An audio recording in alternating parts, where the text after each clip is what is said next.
امی جان، کیا حضرت موسیٰ علیہ السلام کا کوئی گائے والا واقعہ بھی ہے؟ میں نے اس بارے میں احمد کو کل بات کرتے سنا تھا۔ جی بیٹا، یہ واقعہ بہت ہی سبق آموز واقعہ ہے۔ تو امی جان، کیا آپ ہمیں یہ واقعہ سنائیں گی؟ جی فاطمہ بیٹا، میں آپ کو یہ واقعہ ضرور سناؤں گی۔ جب حضرت موسیٰ علیہ السلام اپنی قوم کو اللہ کے احکام سکھا رہے تھے، ایک دن ایک آدمی بنی اسرائیل میں قتل ہو گیا۔ قاتل کون تھا یہ کوئی نہیں جانتا تھا۔ لوگ جھگڑنے لگے۔ وہ حضرت موسیٰ علیہ السلام کے پاس گئے اور کہا، آپ اللہ سے دعا کریں کہ وہ ہمیں بتائے قاتل کون ہے۔ حضرت موسیٰ علیہ السلام نے اللہ سے دعا کی۔ اللہ تعالیٰ نے حکم دیا۔ ترجمہ: اور جب موسیٰ نے اپنی قوم سے کہا، اللہ تمہیں حکم دیتا ہے کہ ایک گائے ذبح کرو، وہ بولے، کیا آپ ہم سے مذاق کرتے ہیں؟ موسیٰ نے فرمایا، میں اللہ کی پناہ مانگتا ہوں کہ میں جاہلوں میں سے ہوں۔ لیکن بنی اسرائیل نے سیدھا سیدھا گائے ذبح کرنے کے بجائے بار بار سوال شروع کر دیے۔ ترجمہ: انہوں نے کہا، ہمارے لیے اپنے رب سے دعا کریں کہ وہ ہمیں بتائے کہ وہ کیسی گائے ہو۔ موسیٰ نے کہا، اللہ فرماتا ہے کہ وہ نہ بوڑھی ہو اور نہ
یوں مقتول زندہ ہوا اور اس نے خود اپنے قاتل کا نام بتایا، پھر دوبارہ مر گیا۔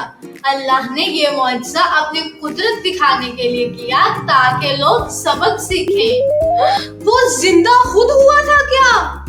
جی بیٹا، یہ اللہ کا معجزہ تھا۔ اس سے یہ ظاہر ہوتا ہے کہ اللہ تعالیٰ جو چاہے کر سکتا ہے۔